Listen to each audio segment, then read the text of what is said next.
নিষিদ্ধ হওয়ার পর আওয়ামী লীগের সঙ্গে সম্পর্কের দোহাই দিয়ে বাংলাদেশের সেলিব্রিটিদের উপর ইউনূস সরকারের শাস্তির খাড়া অব্যাহত।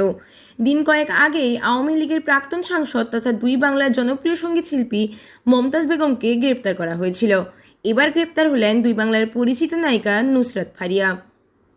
রবিবার দুপুরে থাইল্যান্ড যাওয়ার সময় ঢাকা বিমানবন্দর থেকে গ্রেপ্তার করে নুসরাত ফারিয়াকে নিয়ে যাওয়া হয় ঢাকার ভাটারা থানায় এবং সেখান থেকে তাকে পাঠিয়ে দেওয়া হয় ঢাকা মহানগর গোয়েন্দা পুলিশের কার্যালয়ে। কিন্তু কোন অভিযোগে বাংলাদেশের জনপ্রিয় নায়িকাকে তুলে নিয়ে গেল পুলিশ? জানা গিয়েছে, গত বছর বৈষম্য বিরোধী আন্দোলন চলাকালীন আওয়ামী লীগের হয়ে নুসরাত আর্থিক সাহায্য করেছিলেন বলে অভিযোগ। এছাড়াও একটি হত্যা মামলাতেও নাম জড়িয়েছে তার। সেই সূত্র ধরেই তাকে গ্রেপ্তার করেছে বাংলাদেশি পুলিশ। আজকে সকাল 9টার দিকে ঢাকা মহানগর গোয়েন্দা পুলিশের হেফাজতে নুসরাত ফারিয়াকে আদালতে হাজির করা হয়। শুনানি শেষে বিচারক নুসরাত ফারিয়াকে কারাগারে পাঠানোর আদেশ দেন।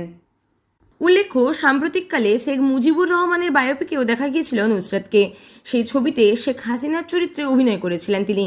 বাংলাদেশের সাংস্কৃতিক মহলের দাবি, ওই একটা চরিত্রেই ফাঁদে পড়ে গিয়েছেন নুসরাত। বন্দী হতে হয়েছে ইউনূসের পুলিশের হাতে। তবে আসল কারণ কি তা এখনও স্পষ্ট নয়। টলিপাড়ায় একাধিক প্রথম সারির নায়কের বিপরীতেও কাজ করেছেন নুসরাত।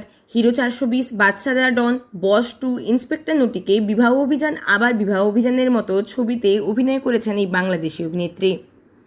এই নিয়ে আপনাদের কি মতামত তা অবশ্যই জানাবেন কমেন্ট সেকশনে। পরবর্তী সব আপডেট পেতে চোখ রাখুন আমাদের চ্যানেলে।